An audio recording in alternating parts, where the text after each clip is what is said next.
Salam alaikum. Est-ce que vous nous entendez bien? Oui, moi, alhamdoulilah, salam wa rahmatullah. Moi, je vous entends très bien. Est-ce que vous m'entendez?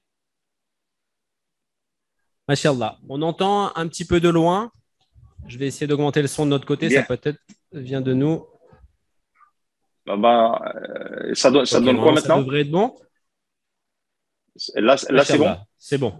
Si Alhamdulillah. c'est bon, c'est Alhamdulillah. bon. Je vais demander à tout le monde Alhamdoulilah. dans la salle de bien écouter, de laisser place au silence. Aux enfants au fond de la salle, de laisser place au silence pour qu'on puisse commencer la webconférence.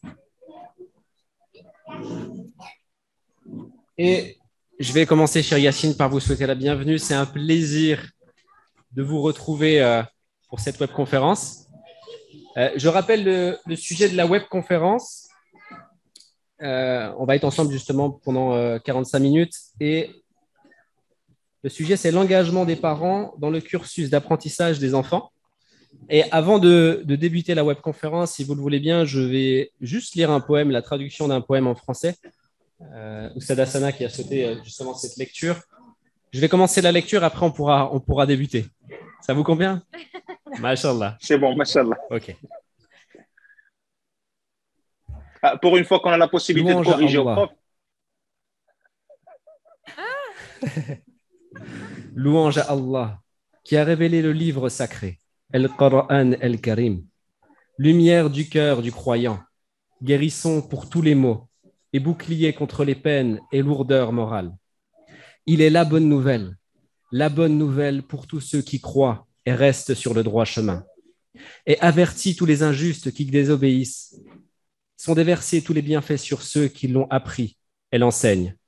Louange à Allah, celui avec qui les projets se concrétisent et avec sa grande miséricorde s'effacent les péchés les plus lourds. Louange à Allah, le créateur du Ummah, une Ummah d'excellence. Son cheminement divin prône d'être suiveur du bien et condamneur du blâmable.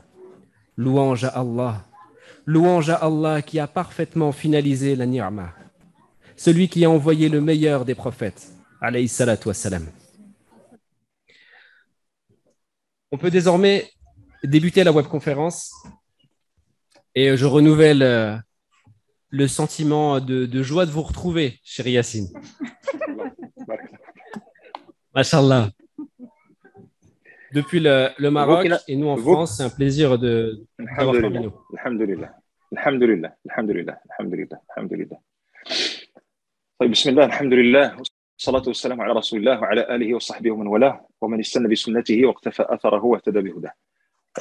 Barakallahu fi Vincent, barakallahu fi toutes les personnes ici présentes et qu'Allah subhanahu wa ta'ala gratifie toute personne ayant participé de près ou de loin à cette fête, à ce festival, d'après ce que je vois. Masha'Allah, c'est carrément un festival. Barakallahu fikum. أسأل الله سبحانه وتعالى يتقبل منا ومنكم qu'Allah subhanahu wa ta'ala accepte l'effort fourni et qu'il accepte les œuvres accomplies. Concernant l'intervention, Inch'Allah, d'aujourd'hui, disons que c'est du nouveau et en même temps c'est de l'ancien.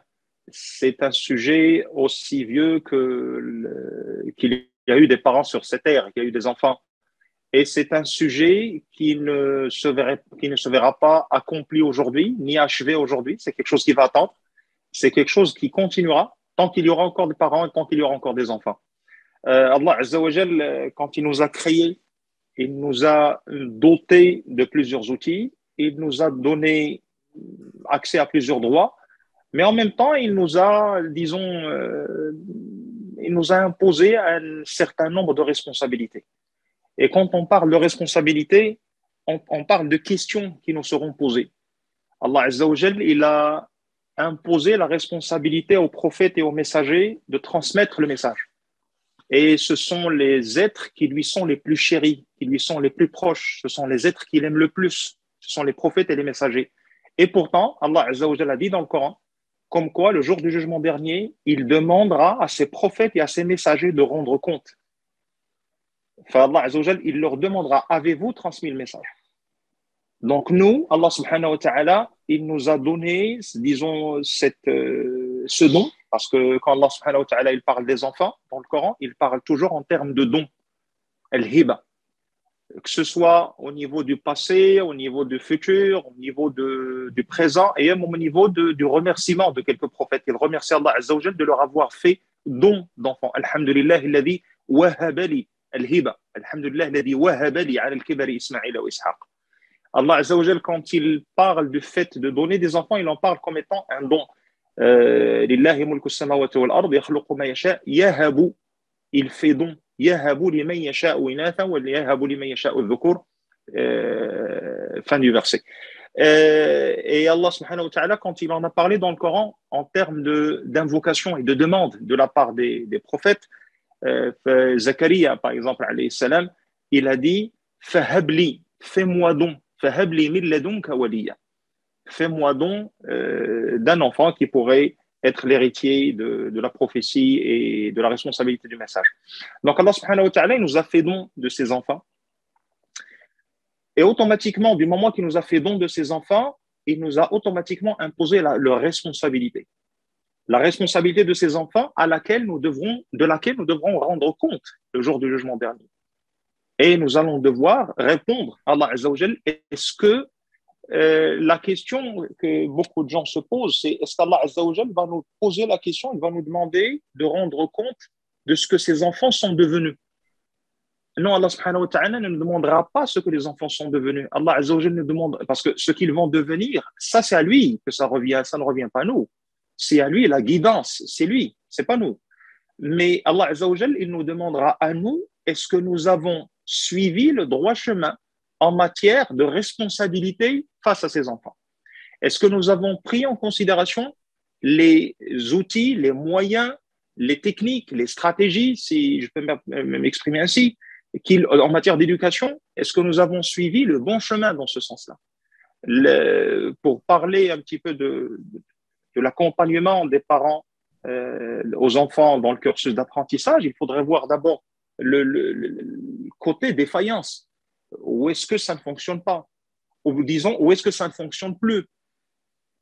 Je ne veux pas parler des quelques exceptions que je considère comme des exceptions, alhamdoulilah, qui sont là, présentes avec vous.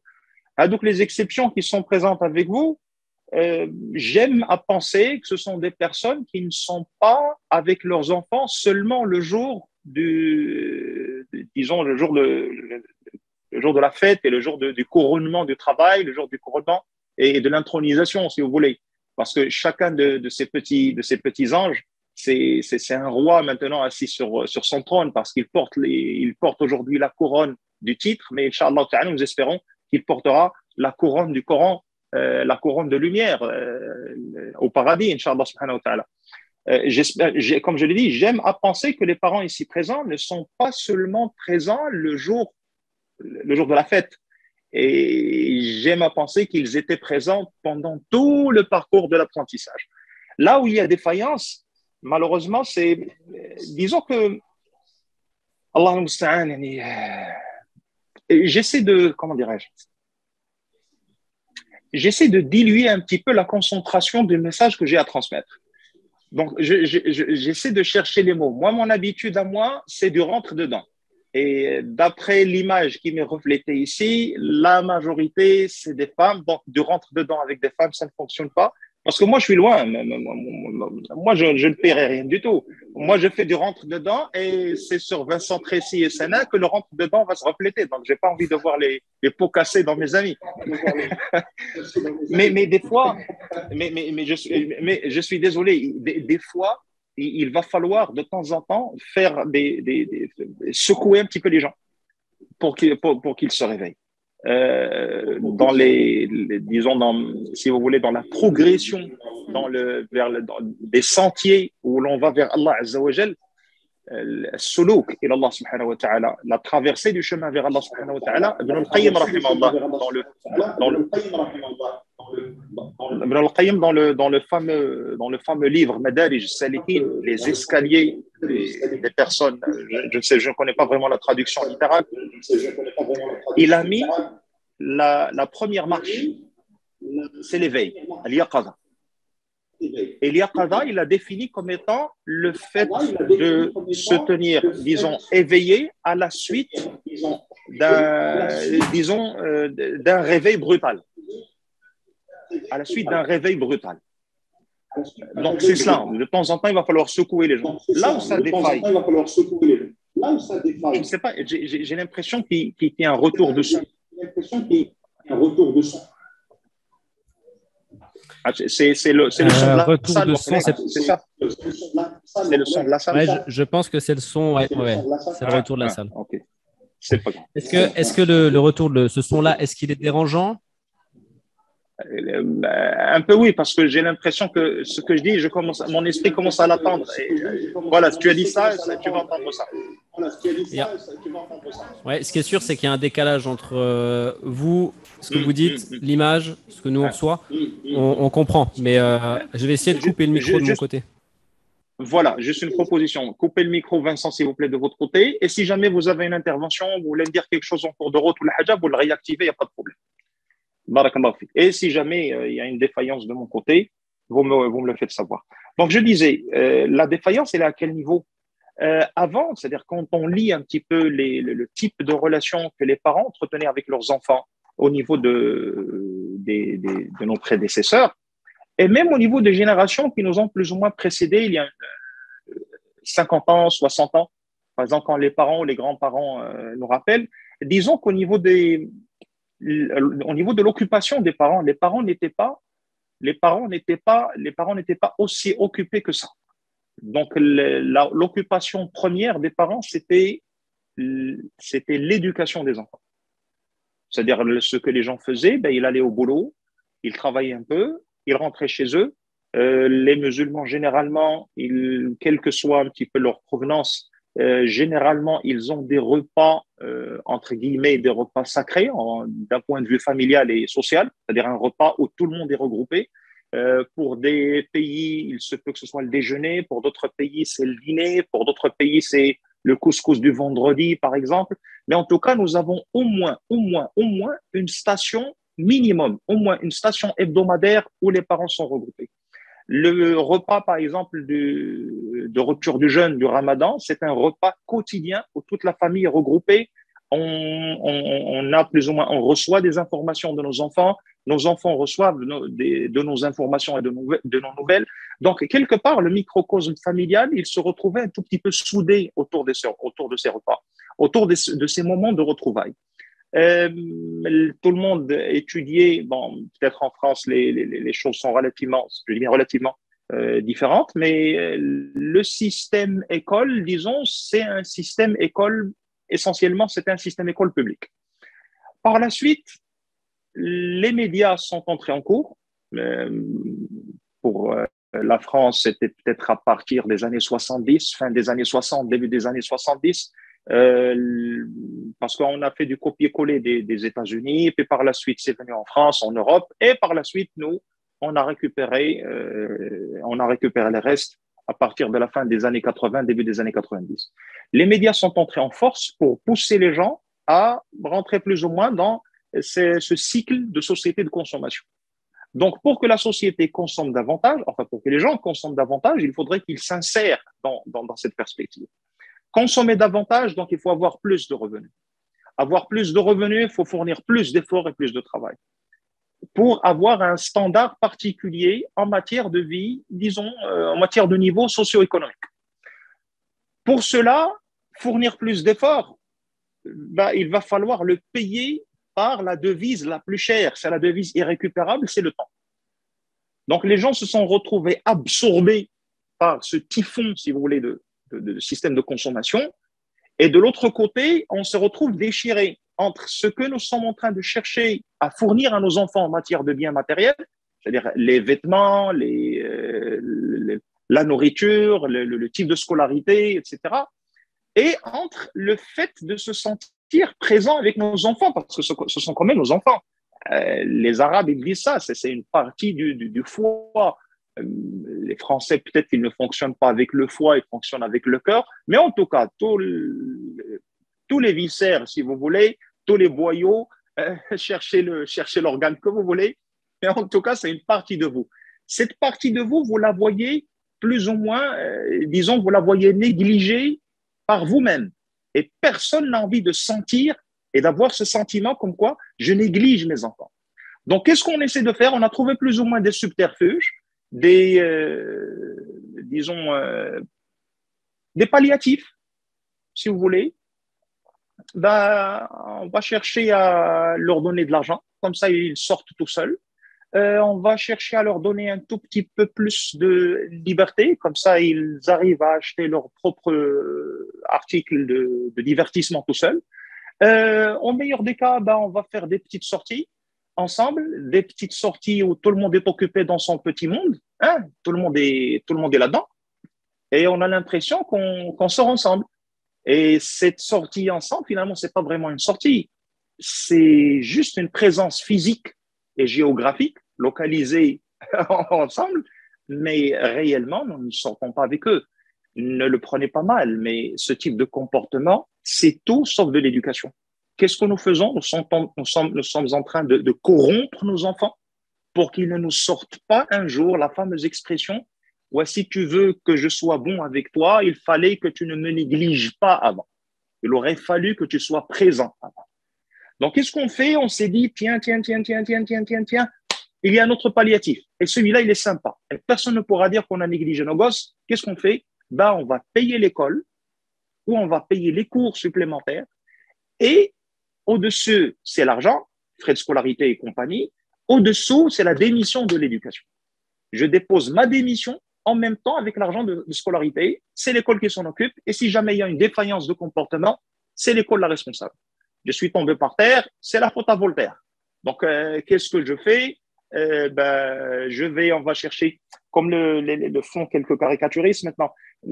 Avant, c'était le parent avec le prof qui demandait à l'enfant, est-ce que tu peux nous expliquer ces notes? Et puis, il y a une deuxième image de l'état actuel, c'est le parent et l'enfant qui demandent au prof, est-ce que vous pouvez nous expliquer ces notes? Donc, finalement, c'est à l'école qu'on a incombé toute la responsabilité, on a fait porter le chapeau à l'école. Et des fois, même au fond de nous, surtout les musulmans, on se dit, mais il n'y a pas que ça, il n'y a pas que ça, il y a l'au-delà, il faudrait les préparer, on est musulmans, il faudrait en faire de bons musulmans. Qu'est-ce qu'on fait? On dépose une deuxième démission. Mais l'éducation de l'islam, c'est là où on va chercher les écoles coraniques. C'est pour cela qu'au début, j'ai dit, j'aime à penser que les parents ici présents dans cette fête ont été présents pendant tout le cursus d'apprentissage. Et non seulement le jour où on va venir pour faire une fête, et je vais prendre un petit selfie avec mon fils ou avec ma fille, mettant la petite bannière comme quoi on a fait du beau boulot, et je vais l'envoyer, la partager sur WhatsApp, la famille, comme quoi, voilà, je m'occupe de ma fille, je lui ai fait apprendre le Coran, etc. Ah non, ma soeur, ah non, mon frère. Ce que tu as fait, tu as démissionné et tu as fait de la sous-traitance. Tu as demandé à une école coranique de s'occuper de ton gosse. Si l'école coranique a fait du boulot, c'est l'école coranique. Toi, ce que tu as fait, toi, tu étais là en train de regarder.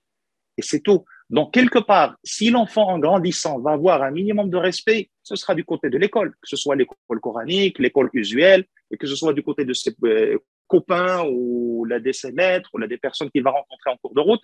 Mais la relation avec les parents, la relation n'y est plus. Donc, en matière, il fallait que je mette un petit peu le point. Il y a des fois des personnes qui me reprochent, on me dit, disons que tu allonges trop un petit peu tes introductions. Des fois, c'est peut-être une défaillance qu'Allah me pardonne, et vous, veuillez m'en excuser, mais j'ai besoin, au début, au niveau de l'introduction, j'ai toujours besoin de mettre les points sur les i et sur les j, même si vous voulez, même les trémas sur les e, cherchez ce que vous voulez, mettez les points là où il faut. Mais en tout cas, j'aime bien mettre les choses au point pour que l'on comprenne d'abord où est la défaillance. Il est facile de venir, par exemple, traiter 3, 4, 5 points. Voilà, pour accompagner vos enfants, il faut faire ceci, il faut faire ceci, il faut faire cela. Mais si on vient, si vous voulez, je donne juste un petit exemple et je reviens en cours.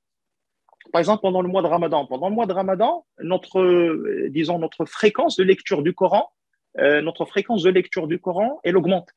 Notre fréquence d'unité de prière, raka'at, elle augmente. Notre fréquence de l'abstention, elle augmente. juste après le ramadan, même pas 24 heures, on nous dit demain, Inch'Allah, c'est l'Eid, même Shaf'al wal Witr, les gens ne le font plus. Je ne parle pas de Tarawih, je parle de Shaf'al wal Witr, les 3 unités. Et même ceux qui prennent l'avis de l'école coranique qui dit que le witr il peut être, disons, accompli en une raka'a, en une unité, même ceux-là, ils ne le font plus. Pourquoi? Pour la simple et unique raison que les assises, si vous voulez, sur lesquelles devait se greffer ce type d'adoration, ce type de comportement, les assises n'étaient pas prêtes. On est venu, on a essayé de faire une greffe d'organes, on n'a même pas vérifié si le corps acceptant, disons le corps qui reçoit, on n'a même pas vérifié la compatibilité. Donc il faudrait d'abord préparer le cœur à ces actes, et quand le cœur est prêt, chaque acte que nous faisons, aussi minime qu'il soit, et il peut durer, celui-là, il est bénéfique pour le cœur. Donc, en guise d'analogie, on peut venir dire aux gens, voilà le système éducatif, vous faites ceci, vous faites ceci, vous faites cela. Mais si nous, mentalement, on ne sait même pas où réside la défaillance. Ce qu'on va prendre, ce sont des informations, et les informations, excusez-moi, c'est un peu bête, c'est-à-dire de venir attendre dans une conférence comme celle-ci, fournir de l'effort, de l'argent et tout, pour que quelqu'un vienne nous dire des choses que nous pouvons facilement trouver sur Internet. Ne croyez pas qu'on va réinventer la roue ou la poudre. Ce que je vais dire, c'est pas de la magie, c'est pas de la révélation qui va descendre tout de suite, mais ce sont des choses que nous connaissons tous. C'est juste que nous essayons de profiter de cette petite assemblée, de cette petite réunion, pour que l'on puisse discuter réellement de points de défaillance afin que nous puissions prendre un bon départ. Ou si vous voulez, qu'on puisse prendre un bon redépart avec nos enfants. Parmi les problèmes de la société actuelle, c'est qu'on croit que quand nos enfants viennent nous demander des choses matérielles, les enfants cherchent vraiment à obtenir ces choses-là. Et vous avez tous, la plupart d'entre vous ici présents, vous avez des enfants et vous les avez vus depuis leur jeune âge.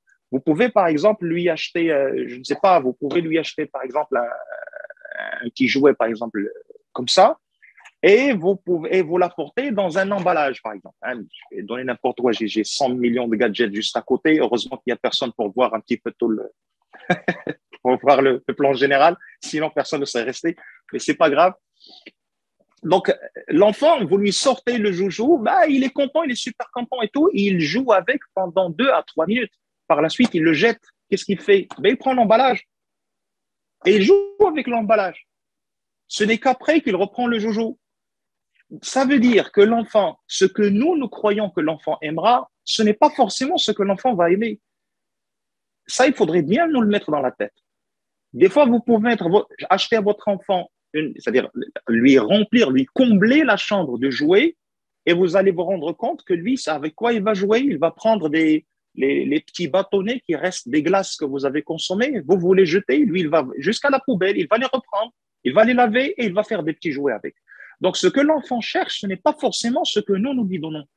Quand mon enfant me dit, je veux ceci, je veux ceci, je veux ceci, je veux ceci, moi, qu'est-ce que je fais? Je commence à me plaindre à mes amis, je leur dis, ouais, ces demandes n'arrêtent pas, ou ils sont trop exigeants, et je commence à piquer des crises de nerfs, j'en peux plus, mes enfants m'étouffent, les enfants prennent tout, il n'y a plus de temps pour moi. Alors, les enfants, des fois, ne cherchent pas vraiment tout ce qu'ils ont demandé. Des fois, les enfants, au fond, ce qu'ils cherchent, c'est juste un minimum de communication entre eux. Un minimum de communication avec eux. Par exemple, quand il dit à sa maman, l'enfant, il a déjà 2 paires de baskets et il en demande une 3e à sa maman.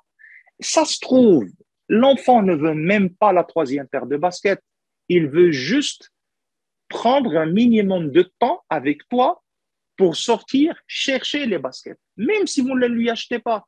L'essentiel pour lui, c'est cette petite sortie, main dans la main, c'est cette petite négociation. Qu'est-ce que tu penses de celle-là? Il irait mieux avec ceci, il irait mieux avec cela. Oui, Hadi, elle est intéressante, mais tu sais, le prix, il est un peu trop élevé. Nous, ton père et moi, on n'a pas la possibilité de te procurer ça. Est-ce que ça dit d'attendre? Mais avec 3 baskets, tu penses que tu vas quoi? Tu vas mettre les 3 baskets en même temps? C'est pas possible. Donc, que penses-tu du fait? Si je t'achète cette paire de baskets, tu fais au moins de la première. Parce qu'il y a des personnes qui n'ont même pas de quoi se mettre dans les pieds. Il a besoin de cette communication. C'est tout ce dont il a besoin. Si vous voyez, donc quand l'enfant, chaque fois qu'il nous demande quelque chose, nous croyons lui faire plaisir en lui achetant tout ce qu'il lui demande.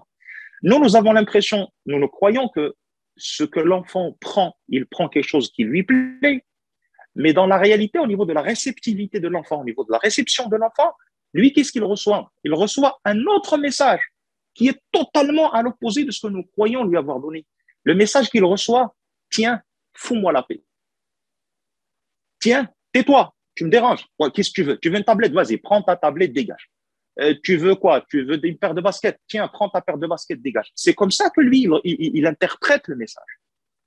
Des fois, les enfants non. Et on verra par la suite, est-ce que si on a les moyens, si on a largement les moyens, est-ce que cela veut dire automatiquement que tout ce que demande mon enfant, je le lui donne? Ça, c'est une super grande question à mettre de côté, on la discutera, Inch'Allah ta'ala, juste après ce point. Donc, nous avons, je vous raconte pour cela juste une petite histoire. Elle n'a peut-être aucun fondement dans la réalité, mais c'est une petite histoire que l'on raconte, histoire de donner un peu l'exemple. C'est un enfant qui cherche toujours à avoir un minimum de temps avec son père. Et son père, il est trop occupé au boulot. C'est quelqu'un qui fait énormément de travail, il est payé à l'heure et il est payé, donc il est très prisé et ses services sont assez performants. Donc les sociétés plus ou moins font tout le temps appel à lui et il est trop occupé pour s'occuper trop occupé par son boulot pour s'occuper pour trouver du temps pour ses gosses. Chaque fois que son fils il lui dit papa, s'il te plaît, on aimerait bien passer du temps ensemble, faire ceci, faire cela. Oui, d'accord, la prochaine fois, là, je suis occupé, j'ai une mission là, j'ai une mission par-ci, j'ai une mission par-là. Une fois, son enfant, il lui a dit, papa, excuse-moi la discrétion, mais tu es payé à combien l'heure? Il a dit, bon, qu'est-ce que tu veux que je te dise? Ouais, par rapport au boulot qu'il faisait, je suis payé à $500 l'heure.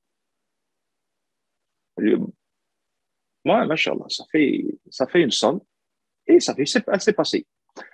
Après pratiquement deux mois et demi, 3 mois, l'enfant, il a fait appel à son père. Il a dit, papa, j'ai quelque chose à te demander, s'il te plaît. Il lui a sorti une petite, une sorte c'est pas une bouteille, c'est une sorte de vase. Il a fait des économies. L'enfant, il a fait des petites bricoles à droite, à gauche, il a fait des économies. Il lui a dit à son père, il lui a dit, voilà, j'ai fait des économies, j'ai rassemblé ici $500. Et il a donné au père, il lui a dit, est-ce que je peux t'acheter 1 heure à passer avec moi? Ça, c'était une remise à zéro du compteur de la conception que le père avait de la relation avec ses enfants.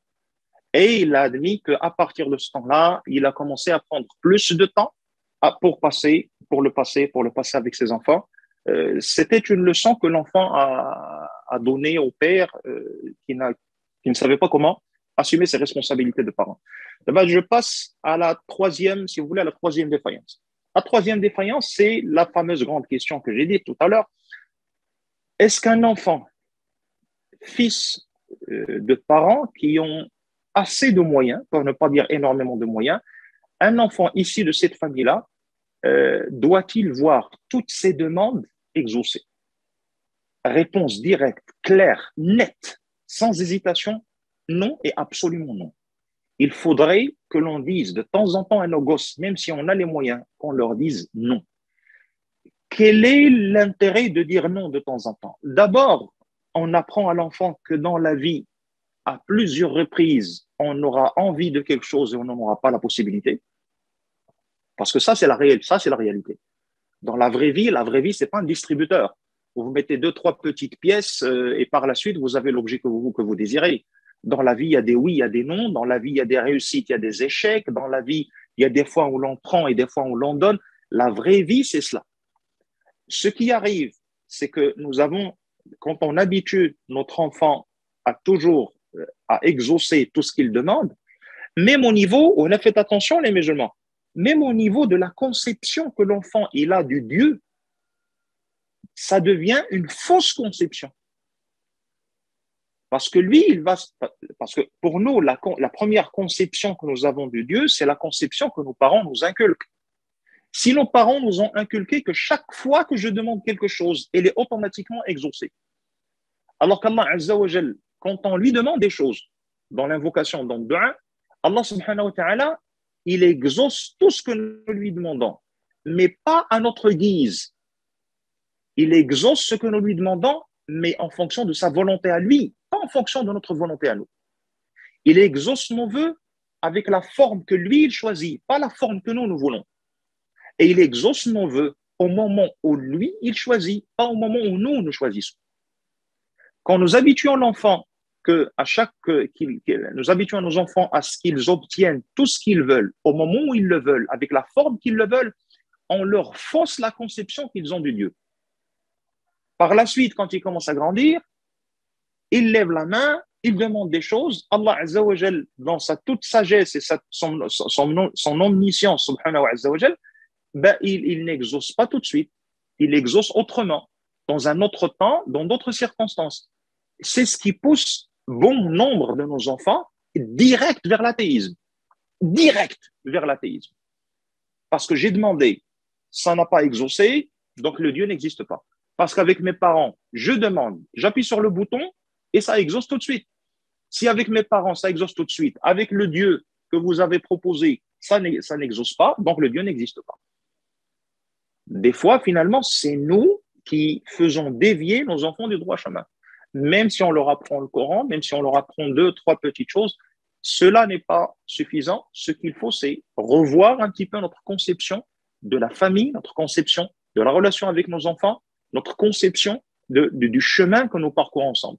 Allah subhanahu wa ta'ala, quand il a dit dans le chapitre du voyage nocturne, surat al-Isra, a dit وَقَضَى رَبُّكَ أَلَّا تَعْبُدُوا إِلَّا إِيَّاهُ. Allah Azza wa Jal, il a imposé à ce que on n'adore que lui. وَبِالْوَالِدَيْنِ إِحْسَانًا, avoir un bon comportement avec les parents. إِمَّا يَبْلُغَنَّ عِندَكَ الْكِبَرَ أَحَدُهُمَا أَوْ كِلَاهُمَا فَلَا تَقُل لَّهُمَا أُفٍّ وَلَا تَنْهَرْهُمَا. Allah Azza wa Jal nous a donné beaucoup, disons, de commandements relatifs aux parents, ce qu'il faut faire, ce qu'il ne faut pas faire, le minimum de ce qu'il ne faut pas faire. Et donc, on peut imaginer un petit peu le maximum. Comment on devrait leur parler. Et puis par la suite, Allah Azza wa Jal, il nous a imposé de leur faire des invocations. On fait des du'a pour eux. Et il a dit وَقُلْ رَبِّ ارْحَمْهُمَا وَقُلْ, c'est-à-dire dis, oh Allah, aie pitié d'eux, fais preuve de miséricorde avec eux, etc. وَقُلْ رَبِّ ارْحَمْهُمَا. La partie qui m'intéresse le plus dans ce verset, c'est la fin. Il a dit وَقُلْ رَبِّ ارْحَمْهُمَا كَمَا رَبَّيَانِي صَغِيرًا, comme ils m'ont éduqué et élevé quand j'étais petit. C'est-à-dire que pour obtenir un musulman qui va se comporter de cette manière avec ses parents, لا تعبدوا إلا إياه وبالوالدين إحسانا إما يبلغن عندك الكبر أحدهما أو كلاهما فلا تقل لهما أف ولا تنهرهما وقل لهما قولا كريما واخفض لهما جناح الذل من الرحمة وقل رب ارحمهما. Tous ces bons comportements, c'est des comportements, disons, on va dire idéaux pratiquement. Mais ces comportements, on ne les a obtenus avec cet enfant à l'âge adulte que lorsque nous avons semé les graines de la bonne éducation quand l'enfant il était petit. Le Nabi sallallahu alayhi wa sallam l'a dit, toute personne qui décède, qui meurt, elle voit ses œuvres achevées, arrêtées, cessées, coupées. Sauf une aumône qui perdure, sadaqa jariya, ou ilmin yuntafa'u bih, une science qui est profitable à l'humanité, ou waladin salihin yad'u lahu, ou un enfant pieux qui fait des invocations pour lui. Donc, pour que cet enfant, la condition pour qu'Allah Azza wa Jal accepte ces invocations, il faudrait que l'enfant soit pieux. Pour que l'enfant soit pieux, il ne va pas se transformer en pieux. C'est pas Dragon Ball Z, 4e transformation. C'est du travail. C'est un chantier. C'est un chantier permanent. C'est un projet qui n'arrête pas. Et je pense, nous en sommes à la 4e défaillance. Peut-être la 4e défaillance. Bon, vous faites le compte. Vous faites le compte. Troisième. On avait fait la 3e.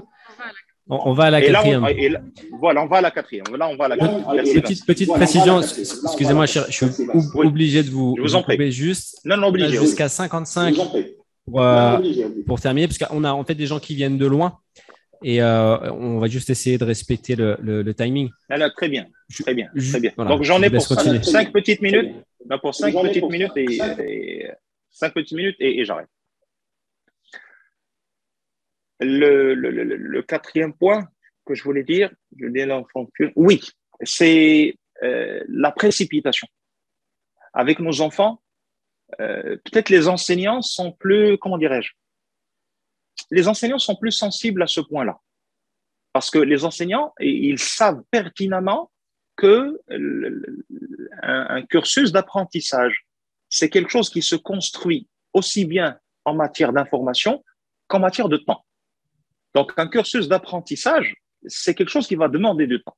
Par exemple, un prof de Coran sur la plateforme Les Élites, il sait que s'il commence, par exemple, avec un enfant maintenant, il sait qu'il ne pourra achever l'apprentissage, par exemple, de la méthode Nourania, je prends juste l'exemple de votre plateforme, il sait qu'il ne peut achever l'apprentissage de la méthode Nourania qu'après un certain temps.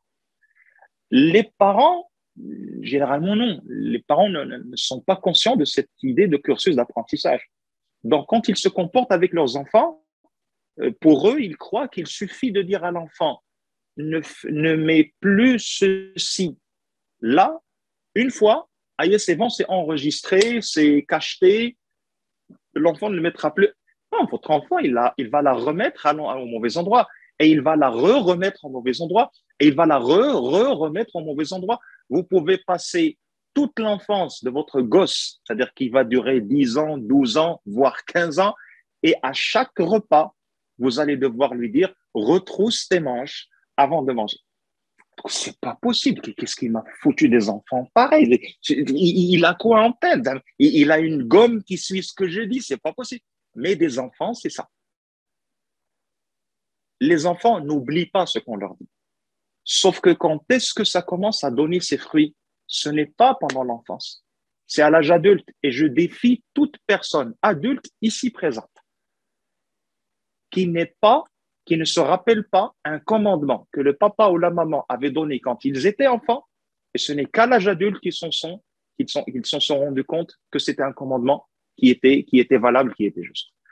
Le fait de parler de l'accompagnement des parents, le fait que les parents accompagnent leurs enfants dans le cursus d'apprentissage, c'est pas en ces quelques minutes qu'on va le cerner, mais pour moi, le plus important, c'était de voir un petit peu, disons, les défaillances de notre rapport avec les enfants. Et puis par la suite, ce qu'il faut faire, croyez-moi, ça vient tout seul. Une dernière recommandation. Une dernière recommandation. Quand on prépare nos enfants, la tendance actuelle, c'est on aimerait bien voir nos enfants réussir leur carrière. Tout le monde a envie de voir ses enfants réussir leur carrière. Mais par pitié, quand vous dites à votre gosse, réussis ta vie, réussis ta carrière, vous entendez quoi par vie et carrière? La majorité, je vais vous dire ce qu'elle entend par vie et carrière. Elle entend par là la carrière professionnelle. De bonnes études, de bonnes moyennes en terminale, accéder à de bonnes écoles supérieures ou universités, obtenir un bon boulot, avoir un bon salaire, une bonne rentabilité matérielle. Et ça se termine là. Vous voulez faire carrière médecin. Il va falloir, pour être généraliste, 7 ans après le bac. Spécialiste, 12 ans après le bac. Vous voulez devenir ingénieur, 5 ans après le bac. Vous voulez devenir, je ne sais pas moi, informaticien, technicien spécialisé, 2 ans après le bac. Vous voulez obtenir un diplôme de licence dans une spécialité particulière, c'est 3 ans ou 4 ans, c'est en fonction du pays de la spécialité universitaire. Vous voulez devenir un bon mari. Il y a combien d'années de formation?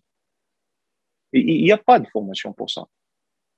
Je sais qu'il y a des bricoleurs qui vont se payer la tête des gens et leur vendre comment devenir un bon mari en 3 jours et sans enseignant. Laisse tomber, c'est de l'arnaque.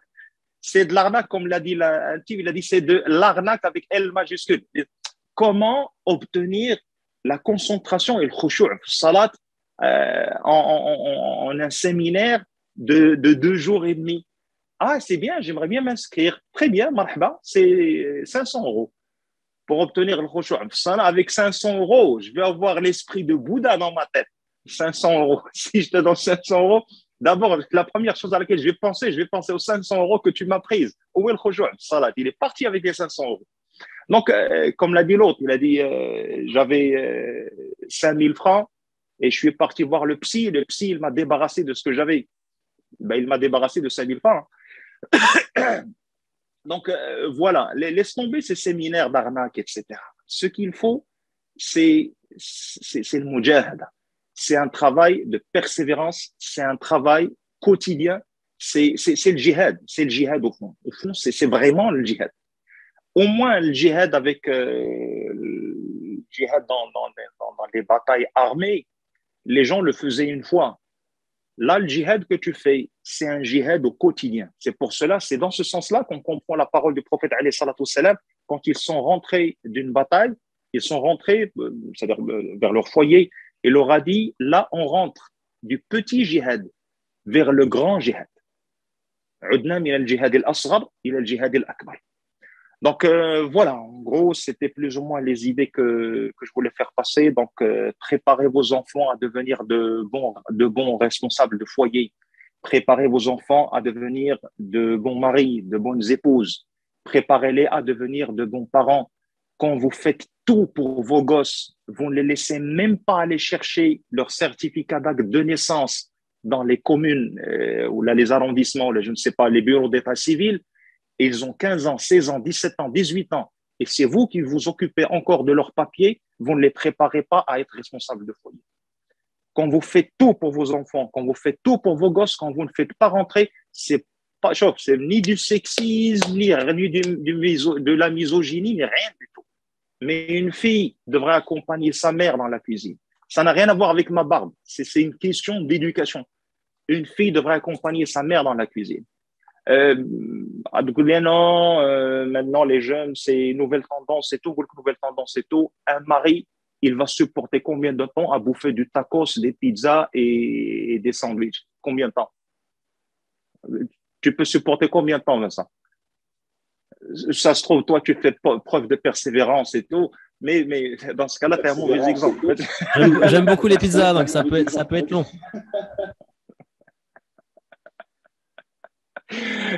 Vous voyez, il va falloir préparer nos enfants à ça. Il va falloir préparer nos enfants à ça. Barakallahu fikum, je suis désolé si je vous ai causé de leur retard ou si j'étais un peu trop long. Ou si quelques personnes n'ont pas trouvé ce que je disais un petit peu à leur goût. C'est ce que j'avais à dire et qu'Allah Azza wa Jalla accepte toutes nos œuvres et tous nos efforts. Barakallahu fikum. Amin. Amin. Justement, je vais juste prendre pour clôturer 2 petites minutes pour résumer un petit peu ce que j'ai compris et ce que je pense ici globalement on a compris de votre intervention. Barakallahu fik, mashallah, merci avant tout pour cette intervention. Et moi, ce que je comprends surtout et ce que je retiens de tout ce que vous avez dit, c'est la notion temps. Le fait qu'on a troqué finalement l'importance du temps contre le fait de décharger notre responsabilité.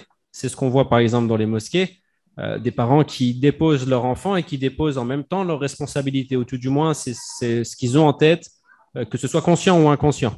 Donc justement, je trouve que ce point-là que vous avez évoqué parmi tous les points est très important parce qu'il y a une notion de conscient et d'inconscient et la prise de conscience peut permettre justement aux parents de comprendre que finalement, ils ont du temps à donner à leurs enfants. Et l'histoire que vous avez racontée avec le père qui s'est vu se faire offrir 1 heure de travail qui valait $500 est une claque véritable pour toute personne parce que ça pourrait nous arriver à chacun à notre échelle, bien évidemment. $500 par heure, tout le monde n'a pas cette chance, machallah. Mais voilà, on a cette notion-là qui, je trouve, est très importante. Vous allez parler de don, donc que l'enfant est un don. Et j'ai compris ou plutôt interprété, vous me le direz peut-être, les mots MAUX peut être la société de consommation dans laquelle on se trouve tous et la course à la richesse de vouloir toujours aller chercher finalement des notions de la dunya, de la vie d'ici-bas et encore une fois, sans s'en rendre compte, faire passer au-dessus la dunya de nos enfants qui sont finalement le don, parmi les dons d'Allah. Et voilà l'aspect global de ce que j'ai compris est surtout que en toile de fond plutôt, dans l'éducation, ce que on pense qui est bon pour l'enfant, la dernière PlayStation, la dernière Xbox, le dernier machin, le dernier truc, c'est pas forcément ce que lui il attend. Et c'est ça, et c'est une notion qui est importante, ne pas se mettre à la place de nos enfants. Du moins, c'est la leçon que j'en retire aujourd'hui. La notion temps, réfléchir sur cette partie-là, comment faire finalement pour la dépenser à bon escient. On sait comment dépenser notre argent parce on l'a compris. Par contre, le temps, c'est quelque chose qu'on ne récupère pas, qu'on ne peut pas gagner. On ne va pas travailler tous les jours pour gagner du temps. Il défile. Et qu'est-ce qu'on en fait? Est-ce qu'on l'offre à nos enfants pour nous-mêmes finalement ou finalement est-ce qu'on le laisse passer? Voilà pour le résumé que je peux en faire. Est-ce que c'est validé, Chir? Tu l'as même dit mieux que moi. Ah, vous aviez Vincent, vous auriez pu en profiter. Machallah. Barakallahu fik, en tout cas pour votre intervention, c'est un plaisir de vous avoir aujourd'hui, c'est un plaisir de vous revoir et on va pouvoir clôturer pour passer à la suite justement du programme. Et je vous invite à rester avec nous pour suivre la suite. Et parce qu'il y a cette notion de temps qu'il faut récupérer maintenant. Surtout. Ok, alors. J'aurais vraiment aimé rester et continuer avec vous, mais c'est que j'ai 2 ou 3 petits clous à faire rentrer, comme on dit en bon marocain. Et moi, à contre-cœur, je serai obligé de vous laisser. Barakallahu fikum jami'an et à très bientôt, Inch'Allah. Wa fika baraka. À très bientôt, Inch'Allah. Au plaisir de vous revoir. Barakallahu. Salam alaikum. Alaykoum salam.